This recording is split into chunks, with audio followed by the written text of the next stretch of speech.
My finger got tired. Okay, we're now recording. Thank you. Here we go. Great. And you're going to bring up the slides? Do you want me to do the screen share as well?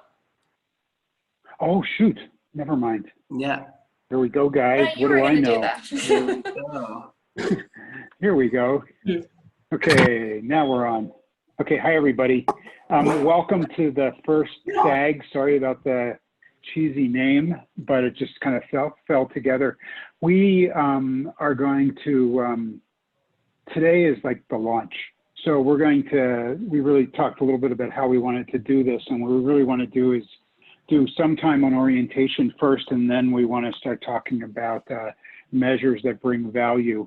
I'll say this probably 3 or 4 times during this first presentation. This will only work if we're in it together and we learn from each other. So I'm looking forward to the dialogue. We'll stop a couple places along the way for dialogue and hopefully have a lot of time at the end for that.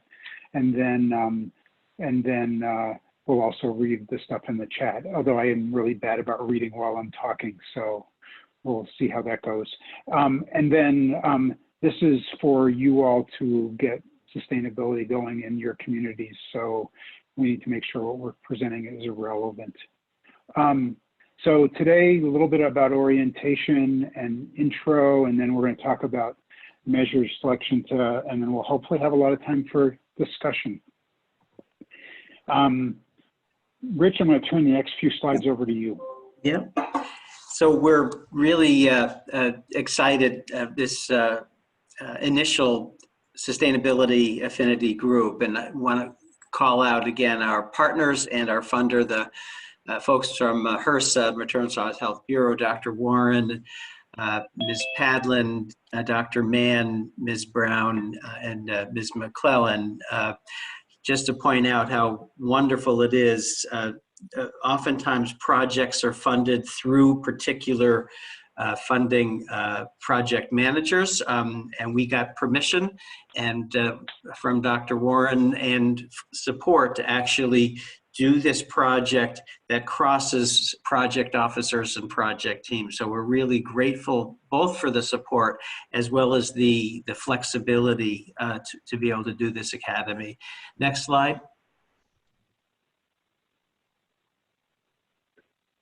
So I just want to remind people that, how the Care Coordination Academy will relate to the SAG and vice versa. So the Care Coordination Academy, the multidisciplinary teams with families as the core member of each of those teams, there's a lot of diversity in team structure in the number of teams that we have. In the academy, we will be sequencing specific content topics, both that will address priorities that you've shared with us, both at the pre-launch surveys and then subsequent surveys. The goal of the academy is to move into implementation, into professional education, family engagement, implementation, and outcome measurement for care coordination. And the way that the SAG will relate to that is to really focus on, okay, so who are the key decision makers to get something implemented, get it measured, and to make sure that everybody is contributing to the overall message. So we're very intentionally aligning the sequencing of the topics between the broader academy structure with the really how to approach that Jeff Schiff is going to be bringing into the SAG. Okay, next. So we will encourage you not to think about these two entities, the Sustainability Affinity Group, i.e. the SAG, and the Academy. So to the extent that you are developing your work plans, selecting measures, testing measures for implementing measures, and doing some rapid cycle implementation exercises, we want you to be able to reflect on some of the implementation tactics and strategies that Jeff and others in the Sustainability Affinity Group will be bringing that along. The National Center for Care Coordination Technical Assistance is available for technical assistance in between the sessions. She had to adapt that tool. Are there other state teams that we could talk to that have done that type of an assessment before? And then, of course, our work with the AAP at the National Resource Center for Patient Family Centered Medical Home. So we don't want Academy participants to see these as two completely parallel processes. From your perspective, we would encourage you, in fact, to harmonize them and to bring them together. Next. Okay, back to you. Back to me. So we sent you out the charter. This is just to remind you that our purpose is to support teams that sustain, to do two things, to sustain care coordination services. And then I really want to think about the programmatic efforts to plan, implement, and evaluate the provision of these services as a separate sort of structural thing that needs to happen. And so our goal here is to support both of those efforts.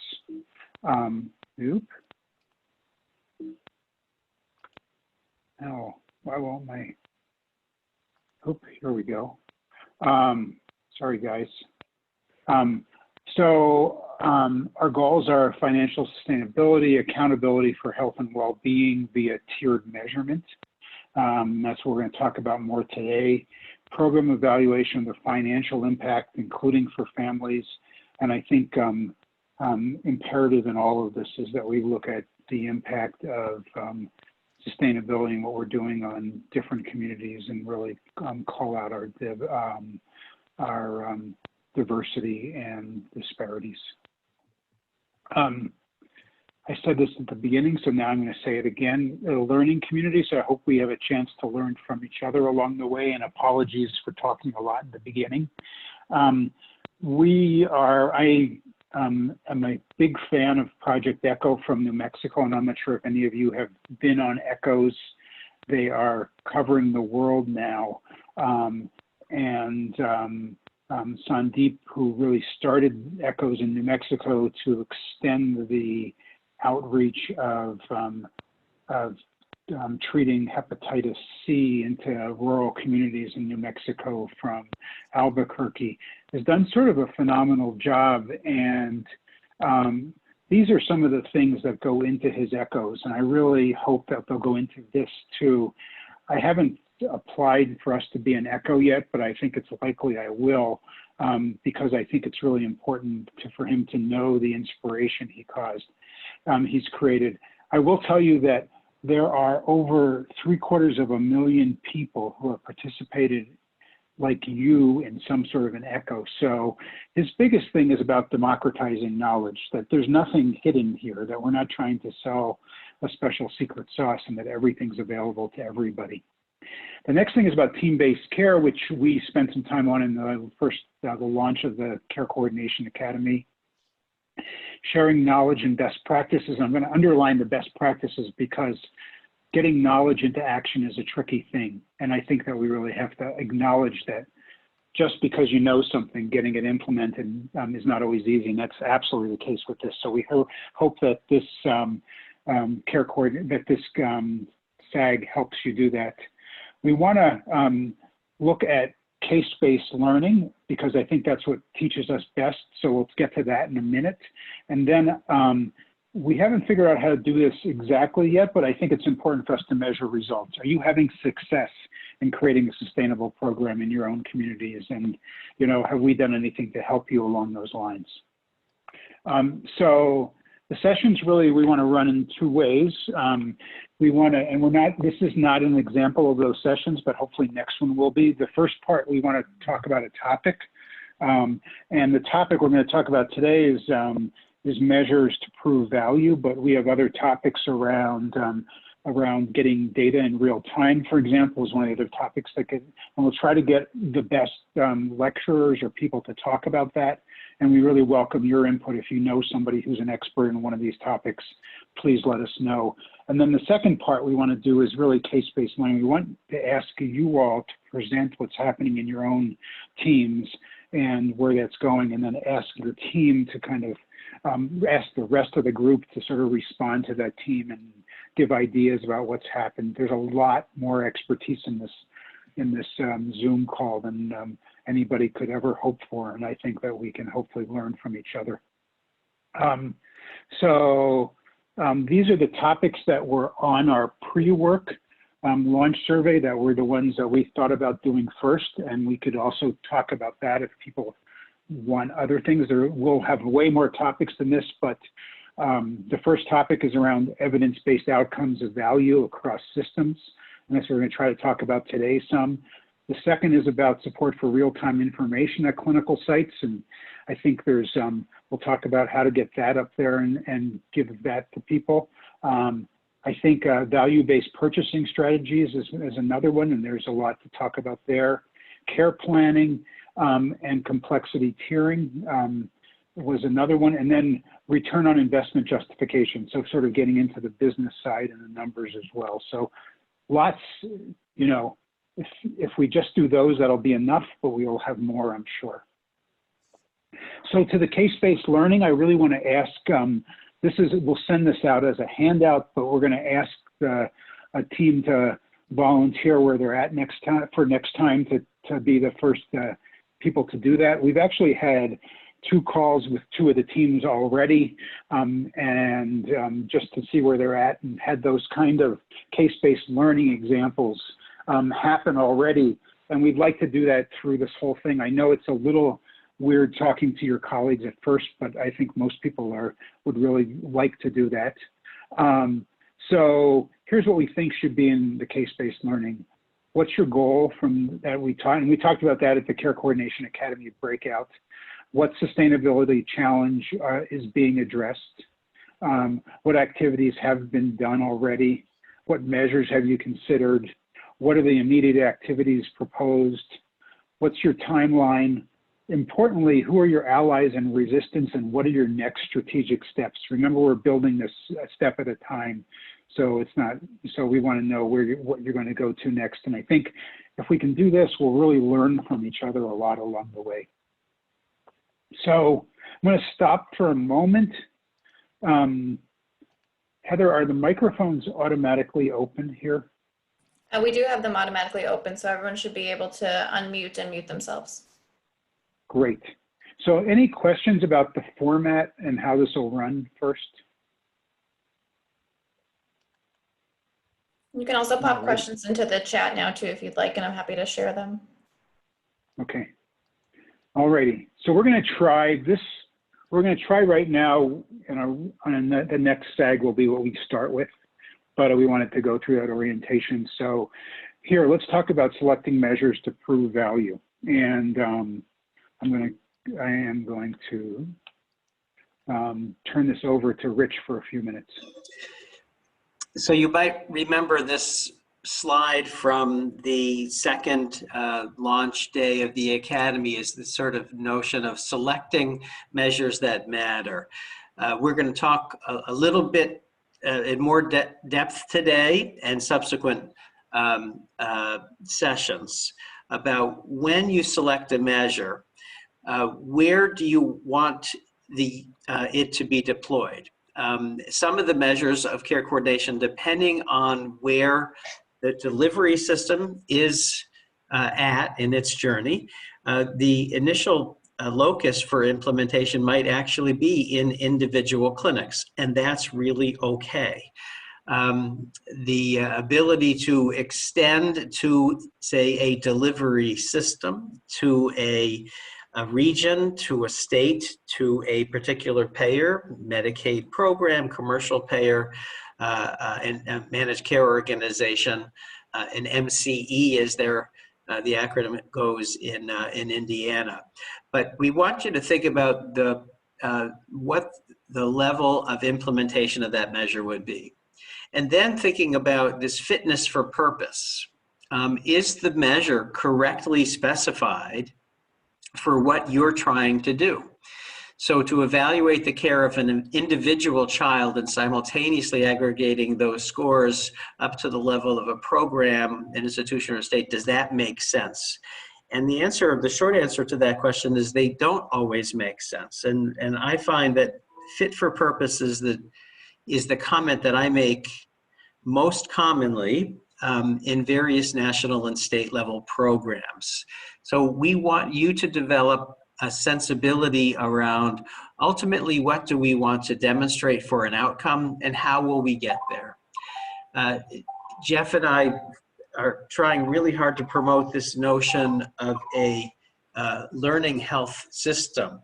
So to reduce the burden of collecting data for the sake of collecting the data and demonstrating that you've checked boxes, but being able to react to those data points that actually leads to improvement.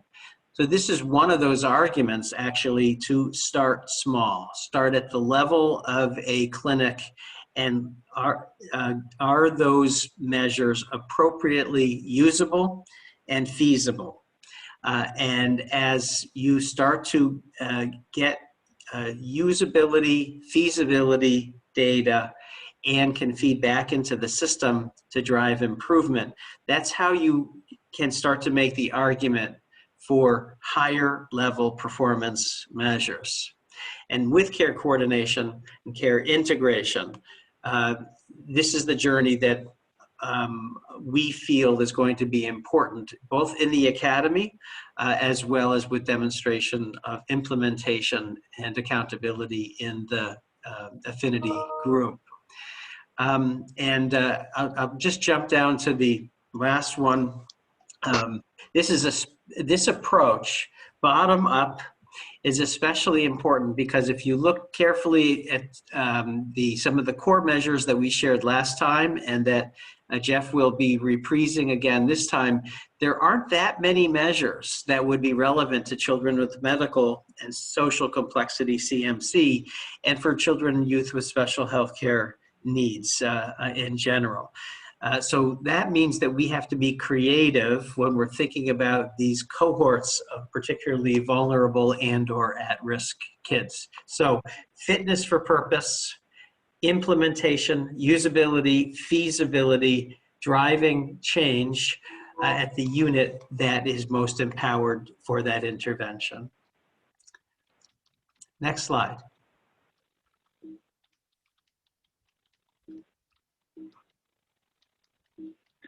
My computer is beeping at me, so give me 1 second here.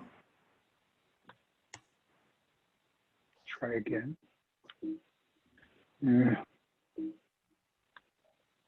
There we go. Okay. Alrighty, I think this is mine. Everybody see this okay? So I just want to Heather? You want me to switch? Yeah, I want to switch because I'm just not sure. I'm going to stop sharing and let Heather run the slides because I'm having a little trouble here.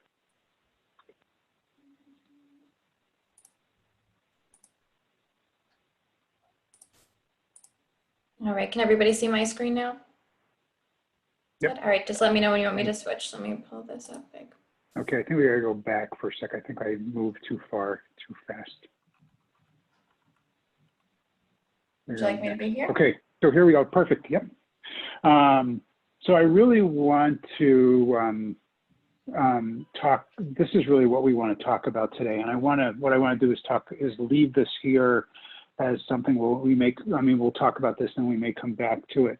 But I really think that what we really heard, I think, from the teams we've already talked to and from your pre-work is that, you have everybody here is doing incredible work, and everybody really needs to talk about how to build a measurement case for policymakers, because I think policymakers are the folks, they're the people who are going to decide whether you get paid or not and how much you get paid and how the system gets implemented.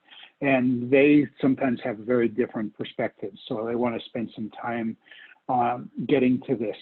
So, and I think I just want to say that what really jazzes up a policymaker and gets them to re-quote you at the legislative hearing table is some real world change that they hear about. And so we're going to talk about structure, process, and outcome measures and spend some time on that. And we're going to go back to talk a little bit about what Rich was talking about as far as building a tiered measurement system that works. But in the end, we really have to make sure we get to what the policymakers need here. So next page.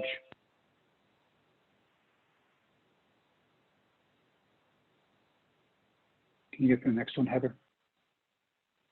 There we go. Oop, there we go. So I want to talk first. I want to take measurement out. I think there's one in between. Is there? Or am I missing? Sorry. Let's see. Nope. Okay, go ahead. The next one. So I really want to talk about, you know, in about 5 or 6 years ago, the Institute of Medicine, now the National Academy of Medicine, came out with a report called the Vital Signs Report. And the first sentence of the report basically said the measurement structure for American healthcare is broken. And I think that they really expressed a lot of frustration, which we could talk a lot about how many measures docs have or other providers.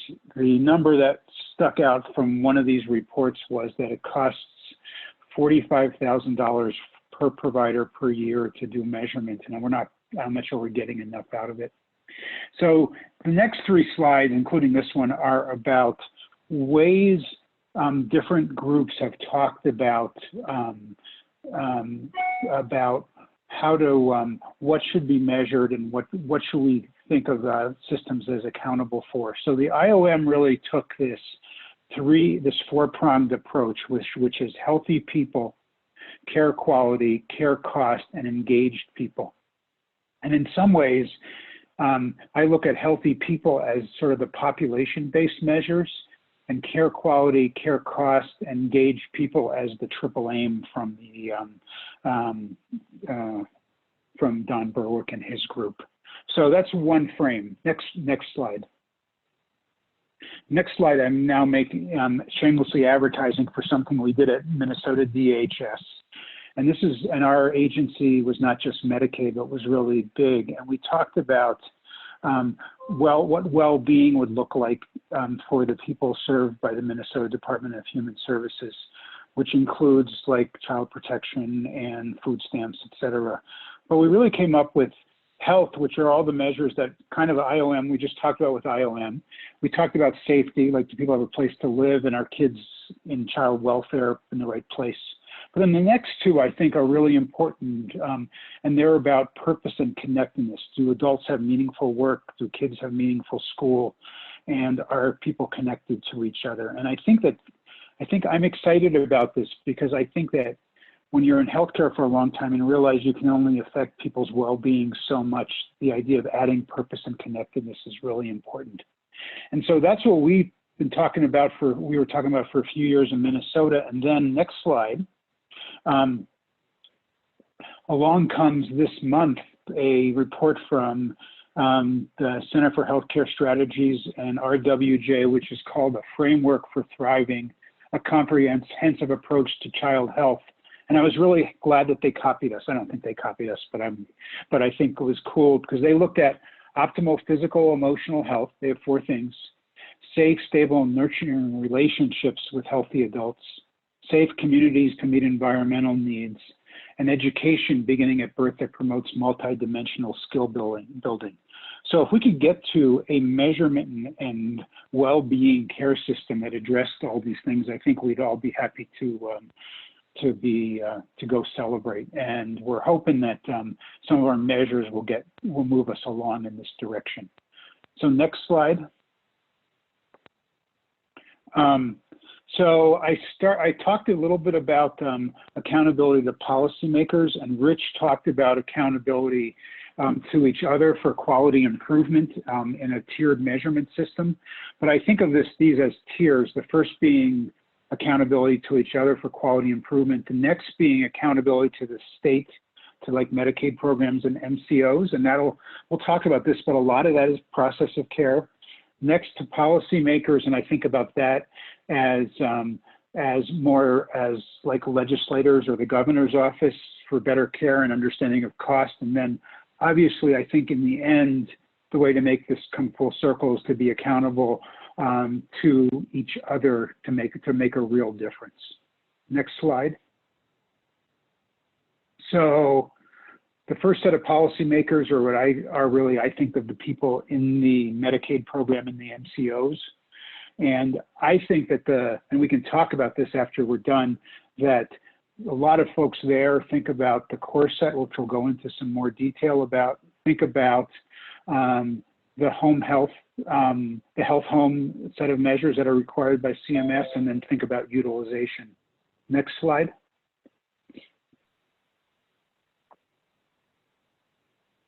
I think the approach to policymakers who are legislators and the governor's office is really kind of different. It's a less concrete, but still is kind of based in the same thing. So I know that legislators and people who are not well versed in healthcare measurement don't respond well to the word HEDIS or to the word CAPS or those kind of things that a lot of us have lived with for a long time. Their eyes will glaze over pretty quickly, and we have to be careful about how we communicate results to them. People always respond to stories, and I think we should talk about that in a separate SAG, but I think it's a really important thing to figure out how to communicate stories and who should communicate them, and the bottom line is it's not us providers. We should talk about what outcomes they really want to look at, and even if you don't have that outcome quite yet, we really want to make sure that we're giving them measures that point to an outcome that they can understand. And I would argue that at this level, less is more sometimes, because we want to get these folks engaged in the problems we're trying to solve. Next is about family satisfaction, and I think that legislators, especially if you've got a mom in your district who you know, are really interested in family satisfaction with their healthcare system. And last, and certainly not least, because every state's is going to be in a budget hole here, is about utilization and whether we can argue for the appropriate utilization. Next. So I want to do something fun in the middle of this because I want to talk a little bit about structure, process, and outcome measures. So Abidus Donabedian is the guy who is responsible, I think a lot of people think, for a lot of healthcare quality improvement. And he talks about structure, process, and outcome measures. So since I've moved to Utah, but in my past life, I did something which you'll now see, and I wanted you to think about each of these things as structure, process, and outcome measures. So Heather, next slide. This is a floating loon platform sitting in my garage. You can see some beautiful things about it. It's got netting on the bottom. It's got a mesh roof so the eagles don't take the loon eggs, and this is a structure that you need in order to get to the next part, which is, go ahead, which is my process measure of having a nesting loon on the platform on the water, hopefully incubating eggs. And then, of course, the outcome measure, you're going to know this, what's coming, right? Here's the outcome measure, successful hatching of chicks that are out floating around. So I miss these guys being in Utah, but actually I have a sustainability story that the person who bought my home up there has now taken over the effort. So there will be more loons in northern Washington County. But I think you get the picture illustrated in this way about structure, process, and outcome measures. And now if we'll go to the next slide, that's all the fun you get. So I want to talk a little bit about what structure, process, and outcomes measures we have now. And so next slide.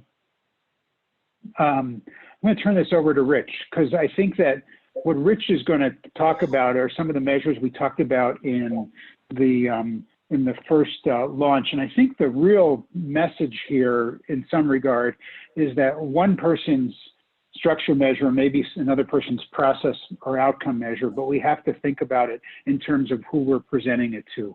So for a legislator, an outcome measure is less maternal mortality or less maternal morbidity, where for us, an outcome measure may be the completion of a hypertension protocol for a mom who's got really high blood pressure. So Rich, why don't you talk about this for a little bit and how it fits, and then we'll keep on going and looking at structure, process, and outcome. Yeah, thank you, Jeff. And I love the avian explanation of Donna Bedian. So let's come to talk a little bit about types of measures. So thinking about that tiering, some measures at the level of a clinic delivery system up to a state level. And we've got to figure out what it is that we're trying to accomplish here. Now, I know that several of the teams are grantees from the Center for Medicaid, CMMI, the Innovation Center, and actually alternative payment model formulation is one of the goals there. So let's talk a little bit about this. In this space, we talked at the Academy launch about the so-called FESAT, which is a self-assessment that looks at how well families are engaged in a particular initiative. It could be narrowly defined project, it could be a broad initiative, but this is a very powerful tool that really sort of assesses the process of meaningful family engagement. The family experience of coordinated care is the so-called FECC is actually an endorsed measure from the National Quality Forum. It focuses on, there's some structural measures in there. Do you have a care coordinator? There are some process measures around access to planning resources and the like. And then there's the care coordination measurement tool that I know many of you are already using, which really looks at what are the activities that you're doing that are traditionally non-billable to support care coordination. We call that a value stream capture. None of these are outcome measures. All of them, to one extent or another, are extremely important to document your progress to get to your goals. So Jeff correctly pointed out the likelihood that any of those measures would get the attention of, say, a Medicaid leadership program as a standalone measure are pretty low. However, we're going to argue that to get to your strategically prioritized goal, say it's care integration for patients with autism or whatever each of your teams is focusing on, you have to pay attention, especially to the process measures. Outcome measure relevant to children with special health care needs and children with medical complexity. As fate would have it, since the last launch day, day 2, a few weeks ago, and today, CMS had reached out to me to make some comments about what I thought the current state of quality measures would be for kids with special health care needs, and in particular, children with medical and social complexity. And my answer quite succinctly was the current slate, a lot of those HEDIS measures are necessary, but they're far from sufficient for this population. And so we're using increasingly experience measures, not simply satisfaction, but experience measures of integration. So we're trying to find and promote measures that are broadly relevant across the population of CMC and CYSHCN that could, in fact, get the attention of Medicaid programs, MCE or MCO entities as well, and family advocacy groups. So this is an analysis that Jeff and I wanted to share with you so you could be thinking about how to select measures. Next. Great. So I want to, just because I think it's important for this group to understand, I thought we should spend just one slide talking about the measurement system nationally. And I guess I will tell you that I have, in full disclosure, I've been part of a lot of different parts of this process. And sometimes I could say I don't think it's done, and I'll just say I think it could do more to move things along, which is why this academy is really exciting for us, because we think, okay, you know, all these measures don't really mean anything unless we get to the outcomes. So I just want to say that things like measure development. So there's a whole group of folks, and they have been funded by ARC, and there have been some really good measures that have come out of measure development. I'll give you an example. There's some great measurements around sickle cell disease and around whether kids are getting antibiotics in their early childhood to prevent them from having sepsis. There's measures.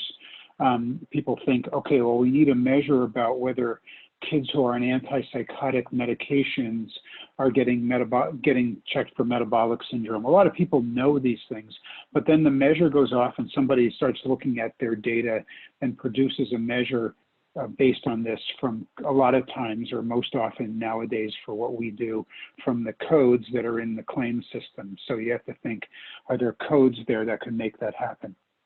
Next thing that happens then is the measure gets validated against a separate set of charts or a separate set of claims to see if it produces the same measure in a different place. And a lot of time that requires going back and doing a chart review to see if the stuff is actually often there. Rarely does it actually go back to the patients themselves. The next step is one that I think people don't always know about, but that's where these measures, if you want to get a measure into some of the national sets, you have to get the measure endorsed. Measure endorsement goes through National Quality Forum, and National Quality Forum has a big contract with the federal government to look at measures and see whether or not there are the things Rich talked about. Is it valid? Is it feasible? Is it important? And those sort of things. And there's a whole set of endorsement committees that do that.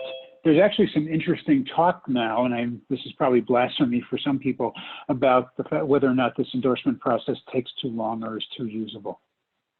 The holy grail then is the next one, which is getting your measure into the Medicaid set. If you're a measure developer, if you've been working on a measure and you get it into the Medicaid set, you feel like you're golden. In full disclosure, I got to measure endorsement, but I never got to the measurement set on an opiate measure. But I think if it's in the measurement set, that's the core set, and I think a lot of you probably know those. We'll go over them again here in a minute, but that means that a lot of people are going to pay attention to those measures. And what's really we talk about a lot is that the real estate on the Medicaid core set is really valuable.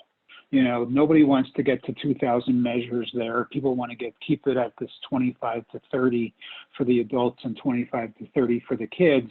And to get to a really big set of measures is really kind of too much of a problem. Even at 25 to 30, I have to say this, a Medicaid program can only focus on improving 1 or 2 measures because of the amount of work that goes into the improvement process.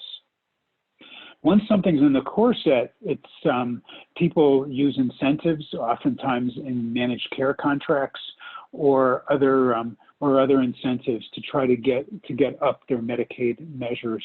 They can give MCOs a withhold where they'll pay them less if they don't get a measure up. But I think a lot of times, you know, that's the most common way. There's lots of other ways that could happen.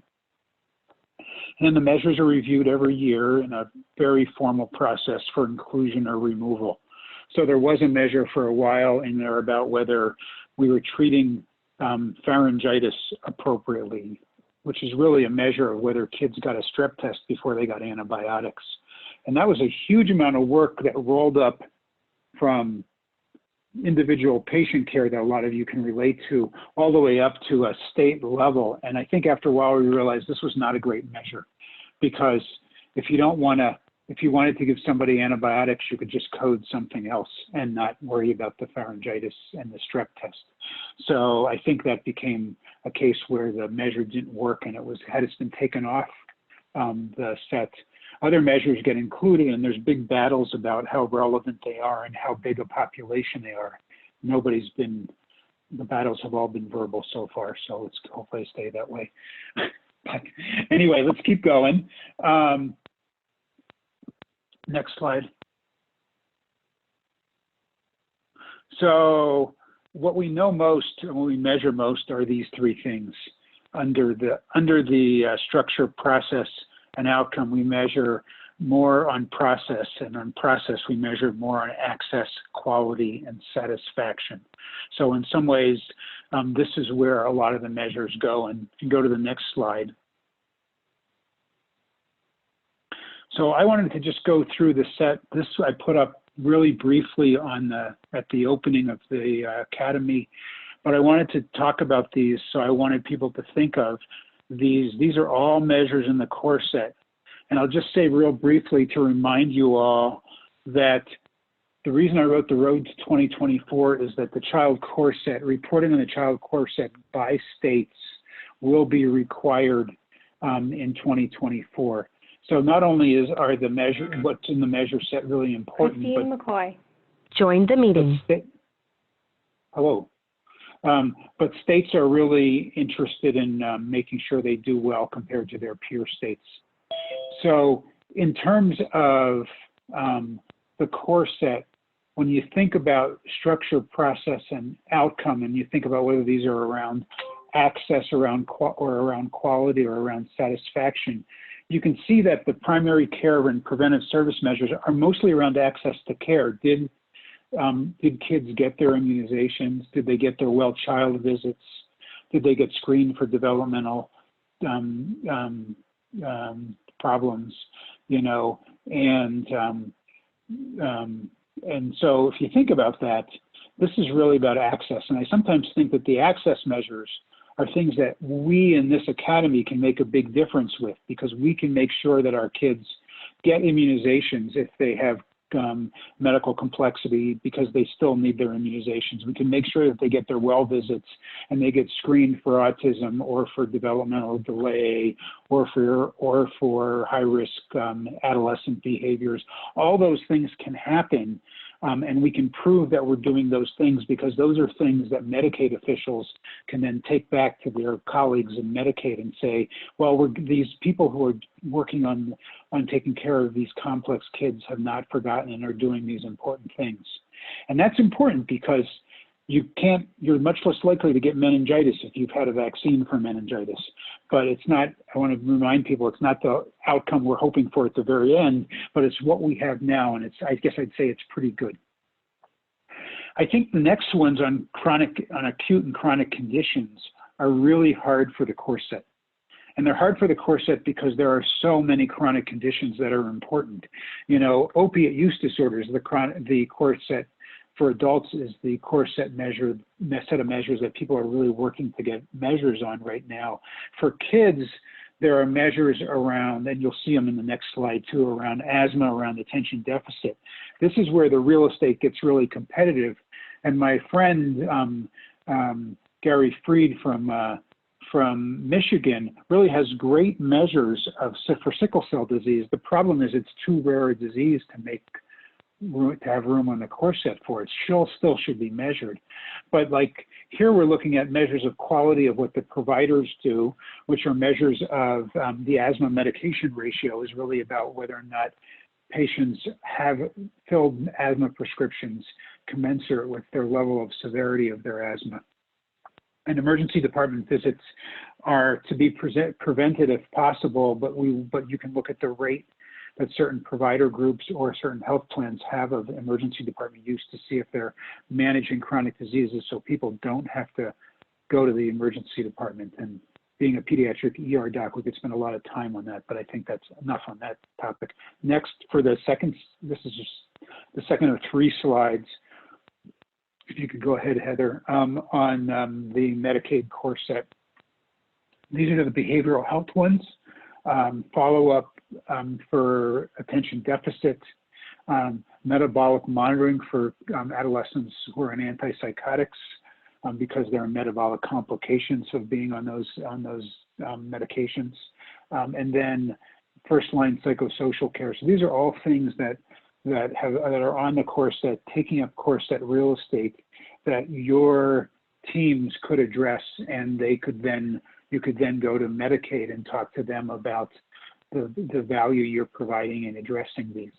I want to be clear, these are not the only things you're doing by any means, but these are things that you could use to translate your work into the Medicaid core set. The next ones are on dental, which is another big topic, and they are the two that are on there are dental sealants and people who've had a preventive dental service visit. And then the last one, so all of these I think of as sort of quality or access measures, and then the last slide is really on experience of care, and this is CAPS, and CAPS gets asked and gets asked about with a chronic condition supplement. So this is sort of about, I guess at a macro level, whether or not the care that's being provided by you all or by the health plans is meeting the needs of the family. I would argue that the measures that Rich was talking about are a much more intimate look at this, and that this is going to be done by a health plan or by a surveyor. But if you want to improve this, you would really want to get to improve and talk about addressing FESAT and family involvement. Next slide. I want to spend just a couple minutes talking about Health Home. And there's some, I'm sure there are experts on Health Home here. Health Home was part of the Affordable Care Act and is a payment mechanism that was used by a lot of Medicaid states and still being used by a lot of Medicaid states for providing care coordination. Health Home provided 2 years of a 90% match, so it made it much cheaper for states to provide these services. Health Home was for people who had 2 or more chronic conditions, 1 chronic condition and at risk for a second, which I think then includes all but 3 people in America, you know, and then it really had some focus on serious mental health conditions. Interestingly, the way Health Home rules were written is it couldn't exclude people by age, it could exclude them by diagnosis.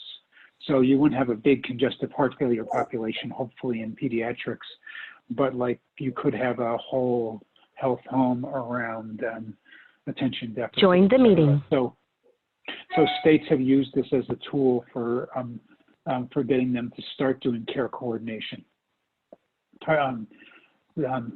Health home services can be targeted geographically, which is not classically the case for a state. Most of the time, a state plan has to have a state Medicaid services that's statewide, and Medicaid and Medicare duals cannot be excluded from health home services.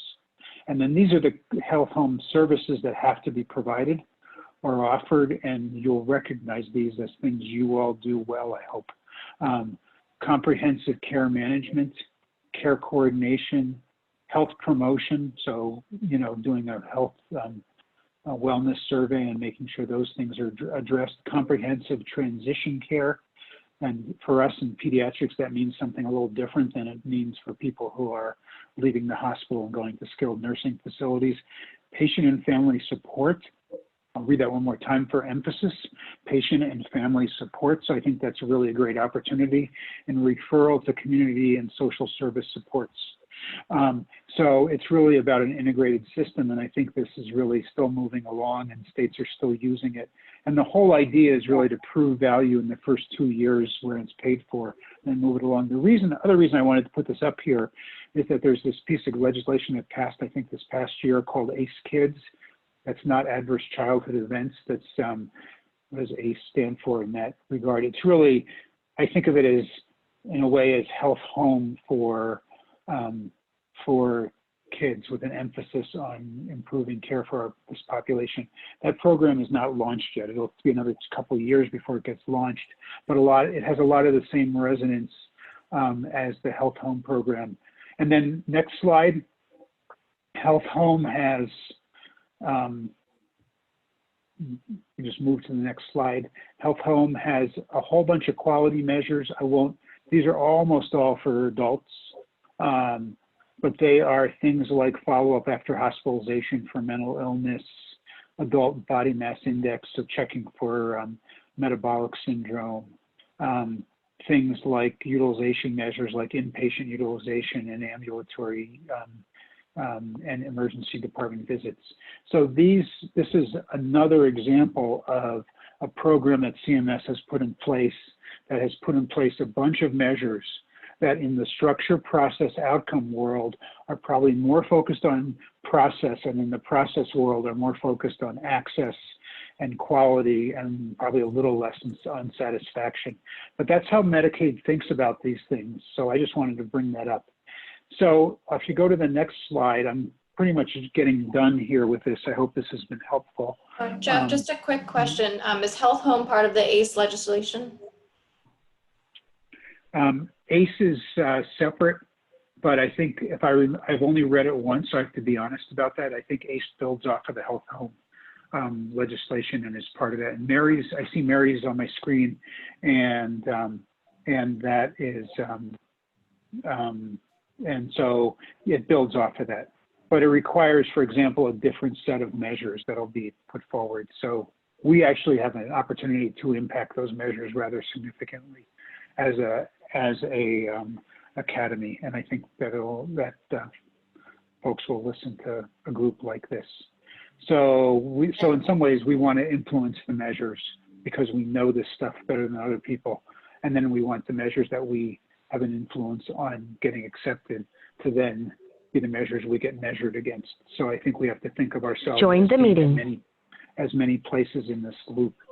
Okay, Heather, any other quick questions? Yep, right Nick from Philadelphia is just asking, what does exceptional mean in this context? Does anybody know the acronym for ACE? I'm sorry, I don't know it offhand. Advancing Care for Exceptional Kids. We got a response from Mary, thank you. And I sent a link out, Jeff, if people want to do some reading. The Children's Hospital Association actually has a nice summary of it. So in the chat, everybody, there's a link to the CHA description of ACE kids. And does anybody know, because I'm just going to ask this question, I don't remember a definition of exceptional in the legislation. Does anybody know if there's a specific definition in there?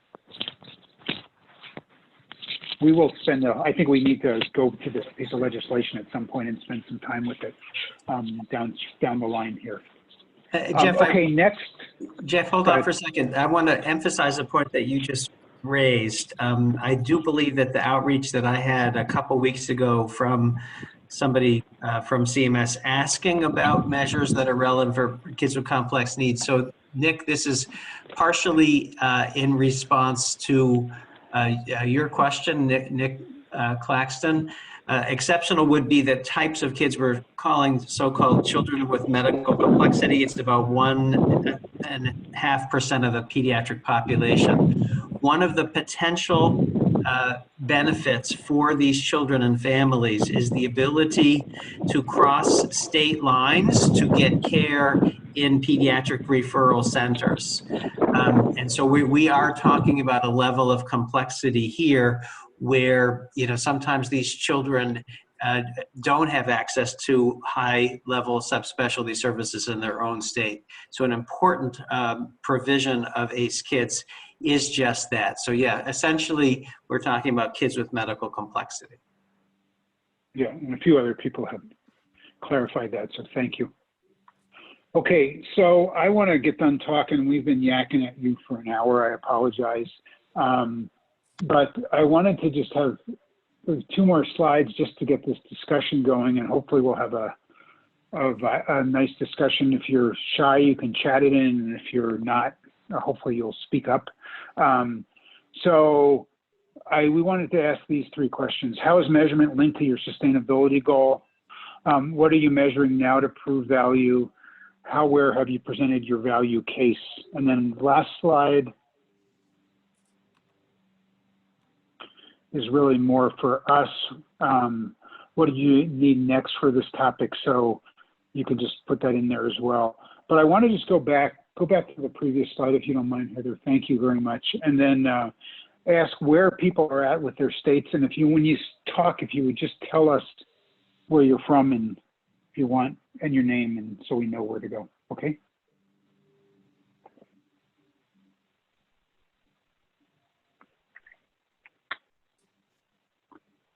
I know people are shy.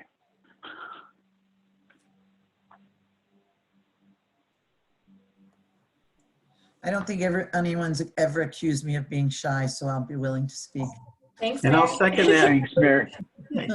I'll second it. Can you go back to the last slide, Yeah, though? there's the questions. Thanks. Yeah, sorry. Hi, everyone. I'm from Indiana State, and we're one of the 10 teams in the COIN for children with medical complexity. And we're working on sustainability from our state Medicaid, and due to some of the changes that have happened around COVID, we're not putting in a health home application as we had hoped to for our sustainability. So now we've had to do an about face and go back to our managed care organizations and ask them, what's our value added? What are your pain points that we can help you with? And so we're measuring, one of the things we're working on measuring is that we can reach families and clinicians and get them to do things, and the managed care organizations have trouble reaching those people. They don't pick up the phone.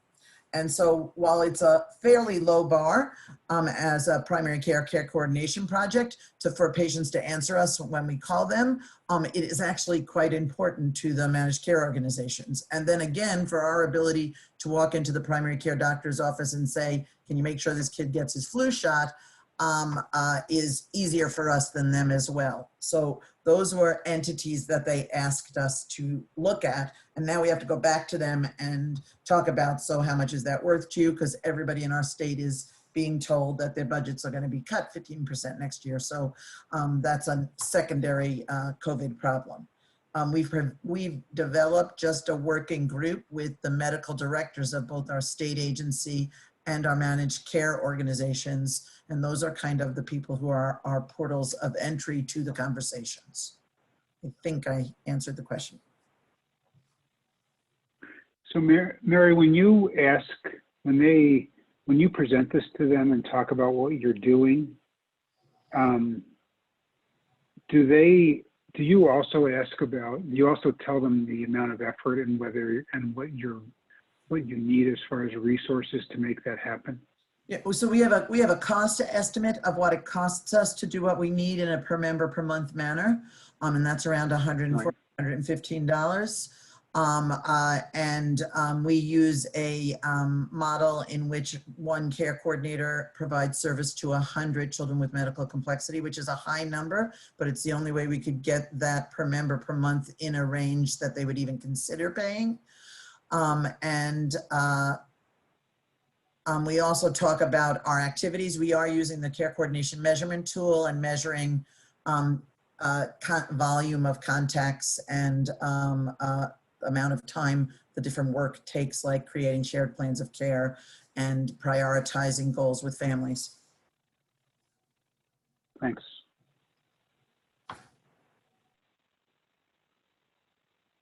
Does anybody else want to talk about what they have spoken with their managed care or Medicaid programs about, as far as what they have looked at as a value to them? Yeah, I'm curious. Go ahead. Yeah, Hi, Ray. Go ahead, this is Rahel. Rahel Burhane, Texas Children's Comprehensive Care Clinic.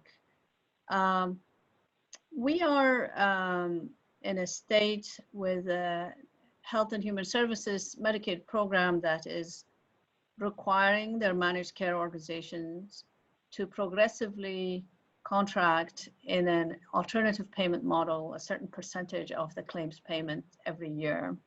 So there is clearly an incentive, both by the MCO and HHSC, to work with us on some sort of different alternative payment system. We have been,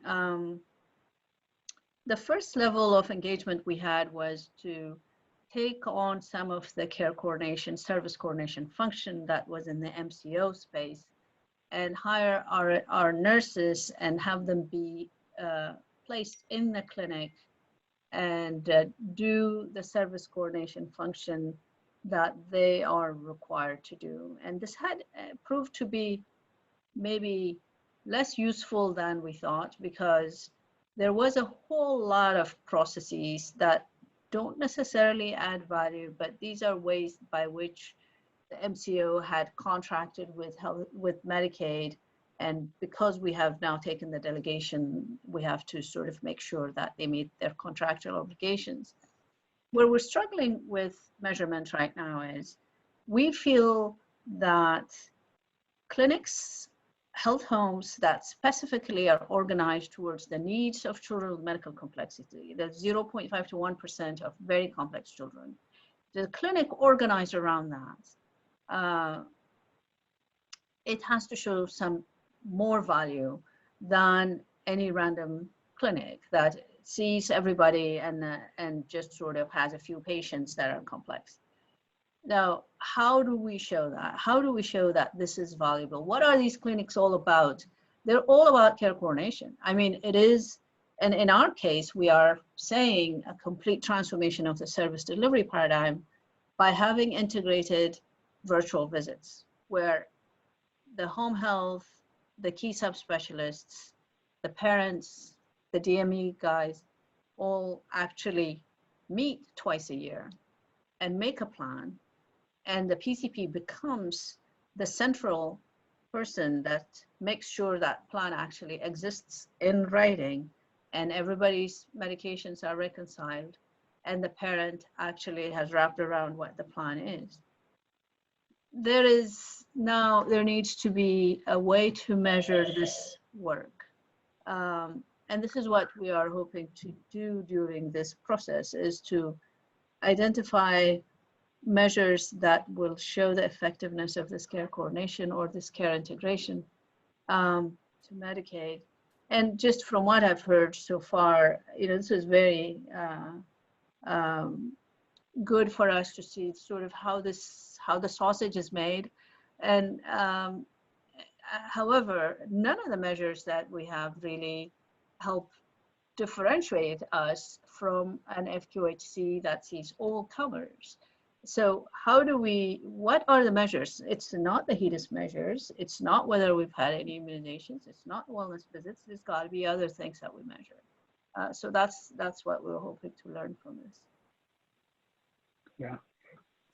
So I think you bring up this really important point about that gets into identifying who gets in your clinic, and then whether you can. I mean, in some ways, if you're treating that 1%, and that's where the focus is, which is a whole nother topic about whether clinics want to do just that group, but just focusing on that group, I am sure that somebody in Medicaid or in the managed care organization knows the cost structure for those folks. And, we didn't talk a lot about utilization metrics, but we talked a little bit about them. And so I think you get into this question of, who are those folks? How much do they cost? How much does your care coordination impact that cost? And can you prove the value of that? And I guess what I would say is, at the end of the day, in situations like that, because the numbers can be really small, there has to be some trust, that you're doing things that are more important and that you are doing good, you're doing really good care coordination and that the time is well spent. So I think that I'm taking notes because I think that'll be really worthwhile to talk about how we look at those kids with medical complexity and prove value. And I'm curious if anybody, I know there's a few folks on here from their Medicaid programs, if anybody else wants to talk to this point, or from how the Medicaid programs think about that. Hey, this is Drew Nelson. I'm with Alabama Medicaid Agency, and we actually created a task force as we were developing our massive care coordination program. And we had all the children's hospitals. We had sister agencies and several different providers work with us. And we really struggle in trying to identify outcome measures. We use some surveying data. We actually compared the experience of care questions from the CAP survey, and we also subsampled for populations we identified as children with medical complexity. But one of the things we also have looked at are utilization measures, knowing that, yes, CMC children tend to utilize services more, but we wanted to see if there was any outliers or how big of a difference there was in the general population versus the CMC population. So kind of setting a baseline and kind of watch that as we progress and as we provide new additional care coordination for the CMC children. Right. So Drew, can I just ask, when you did that, you know, there wasn't a value-based payment in any way linked to utilization. It was really about understanding utilization. Correct. And we implemented a PCME model, so it's without a value-based purchasing. It's just a care coordination model, not full managed care. Right. Yeah, I think that you make this really important point that I'm curious if others can speak to too, which is, you know, you need what you're really talking about is having a partnership between the providers and the state to understand this population really well. And Drew, are you at the state itself, or are you at a managed care organization? I am. I'm director of networks and quality assurance for the Medicaid agency, so I actually help pick some of the measures for the program. I'm with the agency, and our health plans are provider-based, so it's not a traditional managed care health plan. Right. Cool.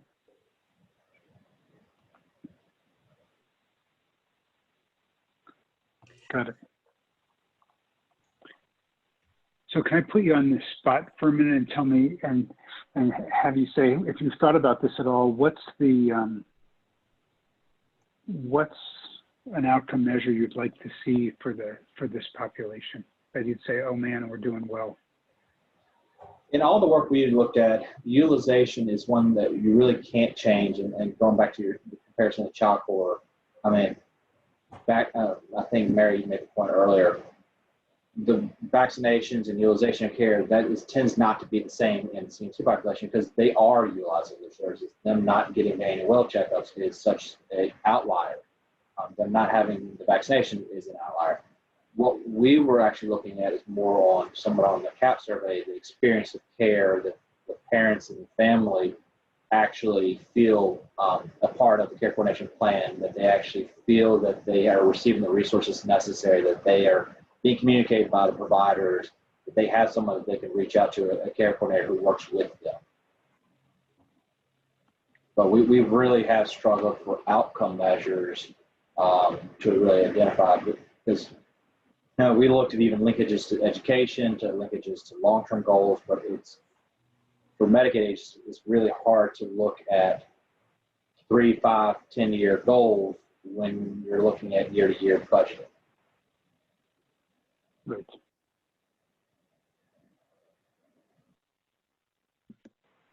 I think that's a really important point to understand too about about Medicaid, is that it is really hard to,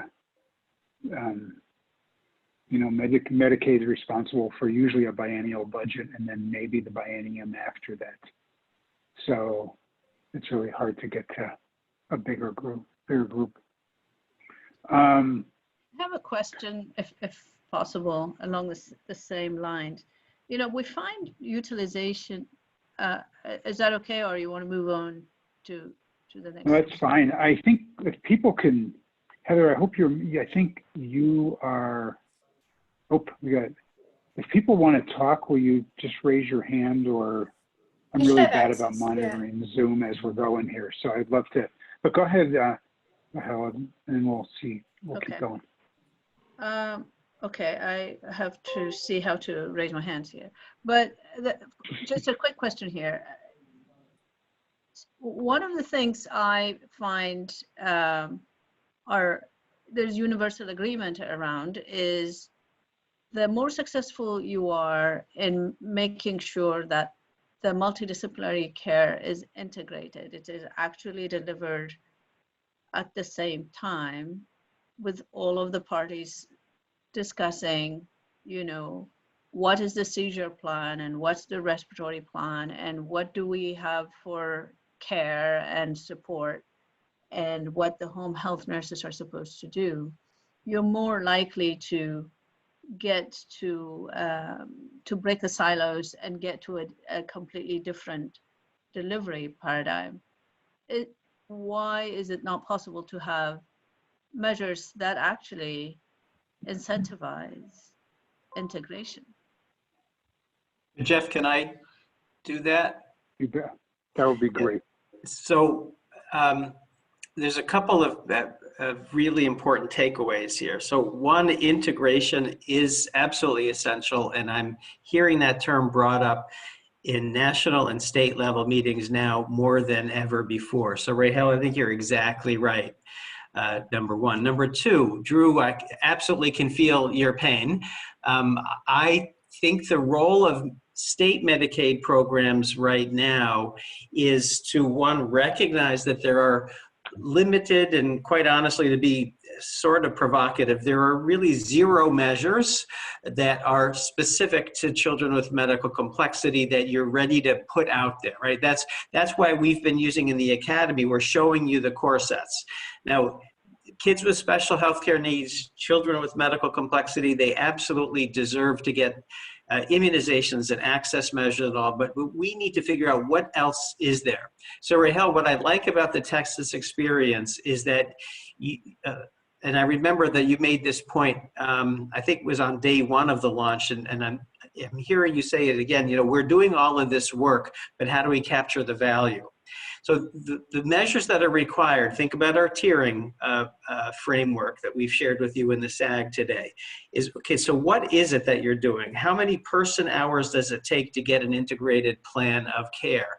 And then what's the outcome on utilization? And what's the outcome on experience? My view of how we're going to think about measuring quality for children with medical complexity, and I want to mention that I don't just think that they're medically complex. There's a significant behavioral complexity and social complexity as well. You have basically three domains. Domain one is overall experience of integration across the care team members. Two is utilization. The third bucket is measures that would be relevant to that particular subgroup. So if you've got patients with epilepsy, you could be looking at quality measures that are specific to them. But I want to be very, very clear. When we sit down with state Medicaid programs or sit at CMS, you're talking about measures that would be broadly relevant. I think that with 0.5 to 1.5% of the pediatric population, to come up with measures that are going to be specific to that disease category that would be relevant across a state program is going to be challenging. And so in sum, focus on experience of integration, focus on utilization, capture the value so the Medicaid programs can say, well, it took this many person hours for that team to reach out to the social worker component of the care team, to the education, to the early intervention program, et cetera. The space that we're in right now, all of us collectively, is actually to define what those value streams are. And that's what we want to do, quite honestly. And I do think the ACE Kids legislation, with this measures that CMS is going to be looking for, is that opportunity for us. Thanks, Richard. We have another question that just came through the chat from Rhonda in Minnesota.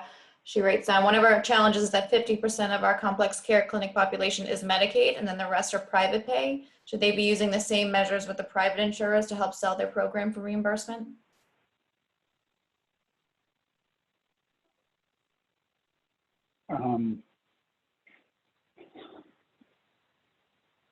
Hi, Rhonda. So I always think, so two things. One is to be clear about whether, when you say, so private pay is not Medicaid managed care, just to make the distinction.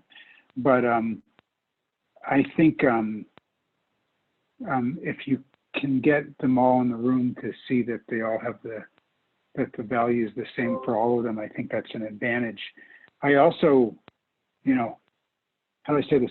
I think I've been in this position where I've had a lot of resistance in my life by somebody who didn't want to pay, you know, either the managed care organization in some cases, or somebody didn't inherently see the value of this level of care coordination.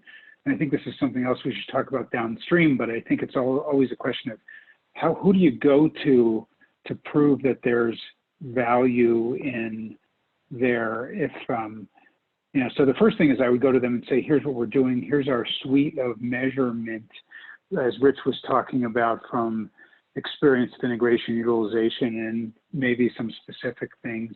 Here's our satisfaction, which was what Drew was talking about. And if that doesn't bite, then you can always go around. I mean, you could always go around the managed care organization and go to the employers as well.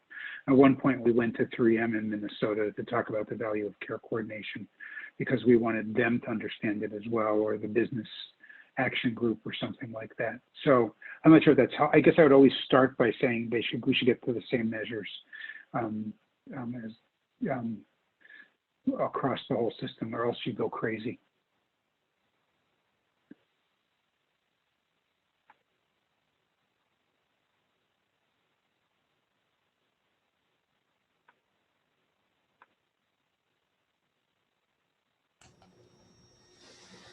Does anybody want to speak at all to the last question in the last few minutes we have about how and where you're presenting your case? Who are you talking to? Who do you come with to talk about the value of what you're doing?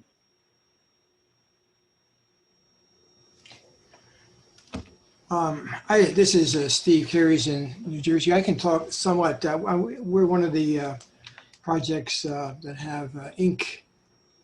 Monies behind us, so we're a little bit different in that Medicaid is a partner with us, so we're not trying to completely sell what we're doing to state Medicaid, though I think in part we are, and the metrics that were developed for Inc. really come out of the Fed, so we have a whole set of metrics that we have to live up to, some of which make sense, some of which are pretty standard. There's a few measures that are, I think, very useful, trying to get us to go from just healthcare to integrated care by looking at things like kindergarten readiness, and so some of those sorts of areas of that I think are really, really important when you're talking about optimizing, you know, outcomes for kids. It's not just their health outcomes, it's their overall outcomes. So I very much support that. But I think the folks that we're trying to sell it to are going to be the, at least in New Jersey, the managed care companies. So they're the ones that actually run Medicaid in New Jersey.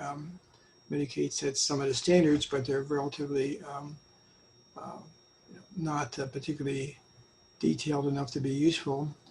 And we have to really sell it to the clinicians too. I mean, this works only if the clinicians that are going to be transforming the way they provide care really buy into it. Not just because they're getting paid some extra money, but because it actually makes sense, and it makes both the lives of their families and their lives better lives. So I think you know, some of our metrics and some of the ways we're measuring have to reach out to that level too. You know, we're kind of a little bit backward in some of the other states in that we already have Medicaid in our corner for this, and if we can show that we're doing reasonably decent job, they're willing to make it statewide. So we have their ear already. It's really some of these other ears that we have to try to connect to.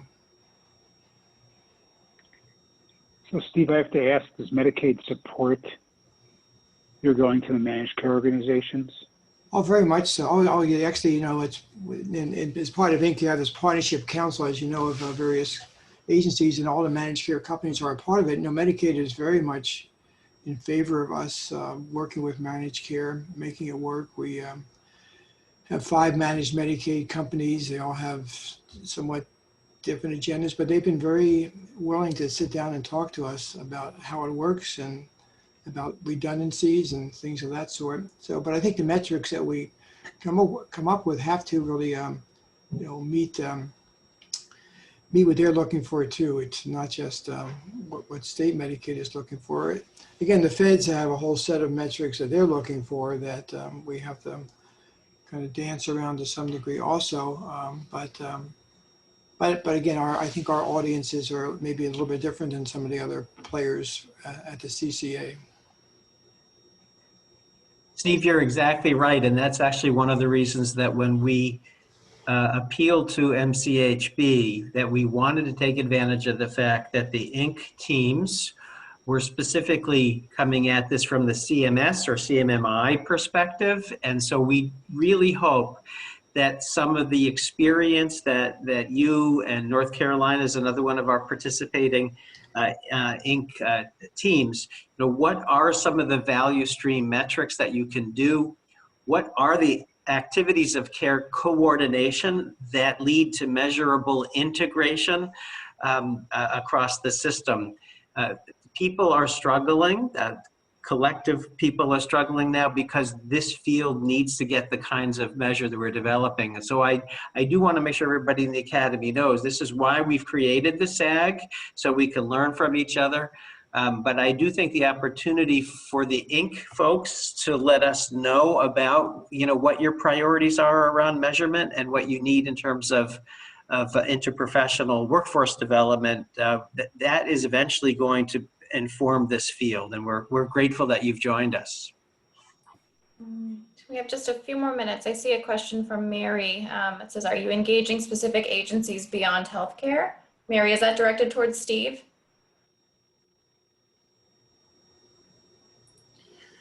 I'm sorry, again, what was the question? I didn't quite hear it. If it was, I just tried to answer it for you, Steve. Oh, okay. Go ahead, Christine. Why don't you get into it? Yeah, hi everybody. Christine McCoy, Steve's colleague on the NJ Inc. project. So, assuming that in part was at least aimed at Steve, in the Inc. projects, we have a very specific set of core child services defined by CMMI that make up this partnership council that Steve was referring to. And so, they include early childhood, Title V, schools, trying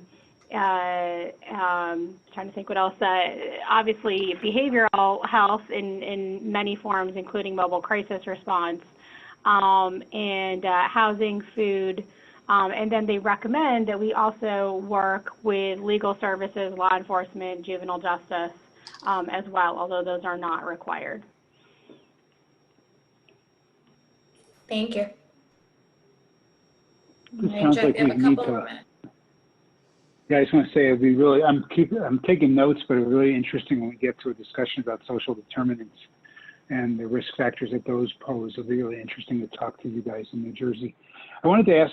I have to ask one more question in New Jersey because I'm just really curious. Steve, does Medicaid put any pressure on the MCOs to help you, or do they just say go off and talk to each other? In terms of like contract requirements, et cetera.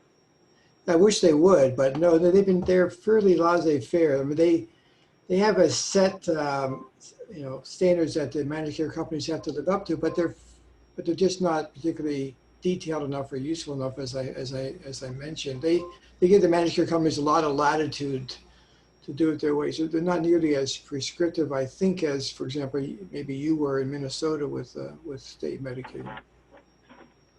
Yeah. So let's do this. We're coming up on the end of this time. In fact, we got a minute. So I got to say the following things. First, thank you for coming. And second, remind you that this is a community where we really all want to learn from each other. We'll send out some sort of evaluation of this so people can actually see how this was helpful, how it can be helpful in the future. And I think what I'm sure Rich and I and Heather will talk about is, do we riff off of this discussion to go to the next one, or do we pick another topic that you talked about before? The more you participate, the more it'll be helpful. I think this is really cool because I think just the idea that we can talk about each other and how we're doing in each other's states will be really helpful. Next time, if anybody wants to volunteer to be the first state out of the block and talk about where you're at, we would welcome that volunteership. Dr. Antonelli, anything you would like to say? Just again, gratitude. Heather, you and Erica Norkis, our coordinator, did a great job. Jeff, thank you for the work. I really feel that we've identified several really important questions that we can all rally around. We'll be doing some outreach as well as waiting to hear from you. We hope you appreciate the fact that the SAG is really designed for shared problem solving. There's lots of work to do. If anybody joined either the Academy or the SAG thinking that we've got magic beans and all you have to do is plant one and poof, it's all going to get done, you know, that isn't going to happen. I think, Drew, I really particularly appreciated your comments with how diligently the Medicaid program was looking. I think the Inc. states are going to be able to help inform some of this work. I think, Mary, the work you've done in Indiana with what seems to be sort of shifting budgetary abilities. But we owe it to the children and the families. I'll sort of close it with that. We owe it to them to keep moving this forward. HEDIS is not enough for CMC and for that are most children and youth with special health care needs. So let's work together to define some measures that we can begin testing now. And thank you, everybody. We'll see you on November. Heather, when's the next SAG? The next one is the 3rd Monday of November. Now it is coming up. It should be in everyone's inbox, but it is already all set and scheduled. It is November 16th at 3 o'clock Eastern time. Be well, everybody. Go vote. Have a safe fall. Thank you. Bye-bye. Bye-bye. Thank